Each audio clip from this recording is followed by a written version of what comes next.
आज के वीडियो में हम डिस्कस करेंगे हार्ट की नस के ब्लॉकेज के कुछ अनयूजुअल साइंस के बारे में, जिससे बहुत बार लोग कंफ्यूज होके हार्ट के ब्लॉकेज को मिस कर जाते हैं और आगे चल के बड़ी मुसीबत में पड़ जाते हैं।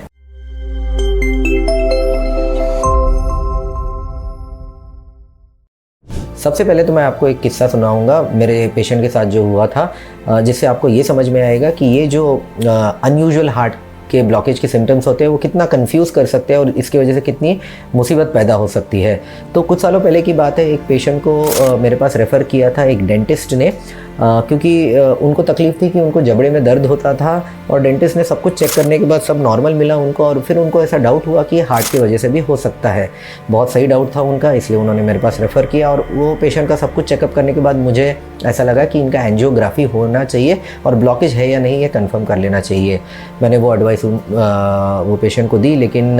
समहाउ वो कन्विंस नहीं थे कि ये उनका जबड़े का दर्द का हार्ट से कोई रिलेशन हो भी सकता है या नहीं। फिर वो चले गए, बाद में शायद वो उस डेंटिस्ट के पास भी रिटर्न नहीं गए और सीधा 15 दिन के बाद वो पेशेंट के रिलेटिव का मेरे क्लिनिक में फ़ोन आया कि वो सडनली घर पर बेहोश हो गए हैं और वो उनको अस्पताल लेके जा रहे हैं। मैं भी तुरंत दौड़ के अस्पताल गया। जाने के बाद फिर हमको इमरजेंसी में मुझे उनकी एंजियोग्राफी करनी पड़ी और जैसा मुझे सस्पेक्टेड था उनको बहुत सीवियर ब्लॉकेज निकला हार्ट की एक मेजर नस में। इमरजेंसी में एंजियोप्लास्टी भी करनी पड़ी क्योंकि वो बहुत ही क्रिटिकल कंडीशन में थे, ब्लड प्रेशर एकदम लो हो गया था उनका। एंजियोप्लास्टी करके जब नस खोली गई, फिर कहीं जाके धीरे धीरे उनकी रिकवरी हुई, ब्लड प्रेशर ऊपर आया, 4-5 दिन उनको हॉस्पिटल में रहना पड़ा और फाइनली वो अच्छे होके घर गए। तो इस तरह से जबड़े के दर्द की वजह से जो उनको कन्फ्यूजन हुआ हार्ट की वजह से है या नहीं, उसकी वजह से कितनी बड़ी मुसीबत में वो पड़ गए थे। जैसा कि अब आप जान गए हैं कि हार्ट के ब्लॉकेज के सिम्टम्स चेस्ट पेन के अलावा भी दूसरे हो सकते हैं जिनको हमने बिल्कुल मिस नहीं करना चाहिए। तो अब मैं आपको बताऊंगा वो अनयूजुअल हार्ट के ब्लॉकेज के सिम्टम्स जिस पर आपने बिल्कुल ध्यान देना चाहिए। तो सबसे पहले पेन, दर्द। अब दर्द मैं चेस्ट पेन की बात नहीं कर रहा हूँ, दूसरे जगहों की दर्द की बात कर रहा हूँ। तो ये दर्द हो सकता है आपके कंधों में, हो सकता है आपके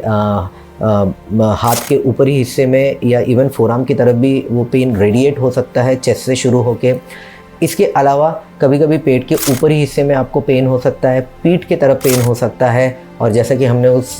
किस्से में सुना जबड़े में भी दर्द हो सकता है। अब इस तरह के दर्द की खास बात ये होती है, अगर ये हार्ट से रिलेटेड है तो, कि ये ऑन एक्सर्शन या ऑन एक्टिविटी बढ़ता है और जब कोई आदमी रेस्ट करता है, रिलैक्स करता है तो ये ठीक हो जाता है। यूजुअली जो दूसरे तरह का पेन है ना, उनका यूजुअली ऐसे एक्टिविटी से डायरेक्ट कनेक्शन नहीं होता है, लेकिन अगर एक्टिविटी के साथ ये जो पेन है आपका बढ़ रहा है, कम हो रहा है, तो ऐसे सिचुएशन में ये हार्ट से रिलेटेड पेन हो सकता है।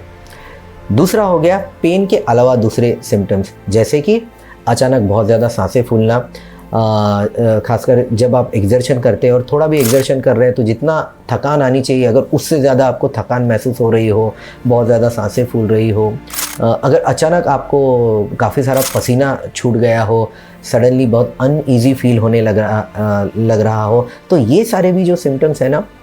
ये हार्ट से रिलेटेड हो सकते हैं। खासकर अगर आपको हार्ट से रिलेटेड रिस्क फैक्टर ऑलरेडी है तो ये रिस्क फैक्टर कौन से हुए? अगर आपको डायबिटीज़ है, हाई ब्लड प्रेशर है, पहले से कोलेस्ट्रॉल ज़्यादा का प्रॉब्लम है, अगर आपके फैमिली में हार्ट की बीमारी की हिस्ट्री है, अगर आपका वज़न ज़्यादा है, अगर आप बहुत ज़्यादा सेडेंटरी है, बहुत ज़्यादा बैठे रहने का अगर आपका काम है, अगर आप तंबाकू का इस्तेमाल करते हैं या तो उसको खा रहे हैं या स्मोक कर रहे हैं, तो इस तरह के जो रिस्क फैक्टर है अगर आपको है, तो ऐसे सिचुएशन में अगर जो अनयूजुअल साइंस मैंने आपको बताया ऐसे आपको आते हैं, तब आपने और ज़्यादा सतर्क हो जाना चाहिए। और अगर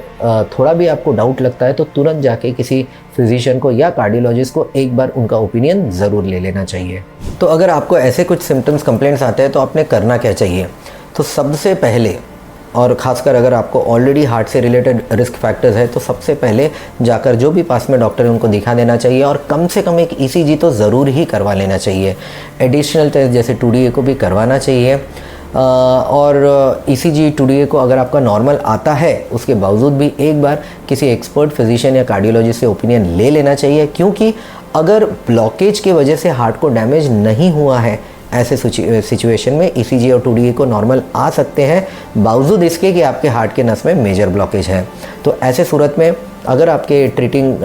कार्डियोलॉजिस्ट को अगर ऐसा स्ट्रॉन्ग सस्पिशन लगता है कि आपको ब्लॉकेज हो सकता है, तो वो फिर आपको आगे के टेस्ट की एडवाइस दे सकता है। जैसे कि अगर ऐसे कोई पेशेंट मेरे पास आते हैं तो ECG 2D एको के अलावा अगर आई एम हाईली सस्पेक्टिंग कि ब्लॉकेज हो सकता है तो मैं उनके ट्रेडमिल टेस्ट या स्ट्रेस टेस्ट करवाता हूँ। हाँ, अगर वो नॉर्मल आ जाती है तो कोई टेंशन वाली बात नहीं, लेकिन अगर उसमें प्रॉब्लम निकलती है तो ऐसे सिचुएशन में ज़्यादा एडवांस टेस्ट जैसे एंजियोग्राफी की ज़रूरत पड़ सकती है। उसी तरह अगर ECG और 2D एको में ऑलरेडी एबनॉर्मेलिटी है, ऑलरेडी प्रॉब्लम है, हार्ट में वीकनेस है, ऐसे सिचुएशन में तो बहुत बार डायरेक्टली एंजियोग्राफी करने की ज़रूरत पड़ सकती है। तो फाइनली हार्ट ब्लॉकेज के जो अनयूजुअल सिम्टम्स है वो बड़े कंफ्यूजिंग हो सकते हैं, उसकी वजह से हार्ट के ब्लॉकेजेस मिस हो सकते हैं जो आगे चल के बड़ी मुसीबत पैदा कर सकते हैं। इसलिए अगर आपको ये अनयूजुअल सिम्टम्स भी आ रहे हैं और अगर खासकर आपको हार्ट अटैक से रिलेटेड, हार्ट की नस के ब्लॉकेज से रिलेटेड रिस्क फैक्टर है, तो ऐसी सूरत में इन सिम्टम्स को बिल्कुल इग्नोर ना करें, जाकर तुरंत अपने आसपास के कार्डियोलॉजिस्ट डॉक्टर को दिखा लीजिए। क्योंकि अगर सब कुछ नॉर्मल करके अगर नॉर्मल आता है तो बहुत अच्छी बात है, लेकिन ये नहीं होना चाहिए कि हमको तकलीफ़ हुई थी और तब हमने इग्नोर कर दिया और आज किसी बड़ी मुसीबत में पड़ गए। तो if there is any doubt, please go meet a cardiologist and get yourself checked. अगर आपको एंजियोग्राफी या एंजियोप्लास्टी एडवाइस की गई है लेकिन आप एक सेकेंड ओपिनियन चाहते हैं, तो नीचे दिए गए नंबर पर डायल करके या डिस्क्रिप्शन पे दिए गए नंबर पर डायल करके आप मेरा अपॉइंटमेंट ले सकते हैं फिजिकल या वीडियो कंसल्टेशन के लिए। मैं डिटेल में आपके सारे रिपोर्ट्स देखूंगा और फिर मैं अपनी राय दूंगा कि मेरी राय में आपके लिए अगला सही कदम क्या रहेगा।